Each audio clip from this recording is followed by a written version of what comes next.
இன்றுதான் கடைசி, உடனே அப்டேட் பண்ணுங்க, இல்லைனா சிலிண்டர் மானியம் ரத்து. நாளை கடைசி தினம் என்பதால் உடனே உங்களுடைய கேஸ் ஏஜென்சியில் கேயூசி படிவத்தை அப்டேட் செய்திருக்கீங்களா என ஒரு முறை செக் செய்து கொள்ளுங்களேன்.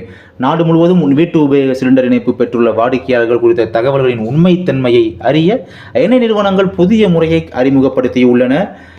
அதன்படி வாடிக்கையாளர்களின் இகேஒய்சி பதிவு செய்யும் பணியை எண்ணெய் நிறுவனங்கள் தொடங்கியுள்ளன. மத்திய அரசு அறிவுறுத்தலின் பெயரில் பயனாளர்களின் கைரேகை மற்றும் முகம் பதிவு செய்யும் முறையை மேற்கொண்டு வருவதாக எண்ணெய் நிறுவனங்கள் இது குறித்து விளக்கம் அளித்துள்ளன. அதே நேரத்தில் கைரேகை பதிவு செய்யவில்லை என்றாலும் தொடர்ந்து சமையல் எரிவாயு கேஸ் சிலிண்டர் விநியோகம் செய்யப்படும் என தெரிவித்துள்ளன. இந்நிலையில் நாளை மே 31ஆம் தேதிக்குள் இகேஒய்சி அப்டேட் செய்யவில்லை என்றால் சிலிண்டர் இணைப்பு ரத்து செய்யப்படும் என கேஸ் ஏஜென்சிகள் வாடிக்கையாளர்களின் மொபைல் எண்ணிற்கு குறுஞ்செய்தி அனுப்பி வருகின்றன. இது குறித்து மத்திய அரசு அதிகாரப்பூர்வ அறிவிப்பு எதுவும் இதுவரை வெளியிடவில்லை. இந்நிலையில் கேஸ் ஏஜென்சிகள் தனித்து செயல்படுவதாக புகார்கள் எழுந்து வருகின்றன.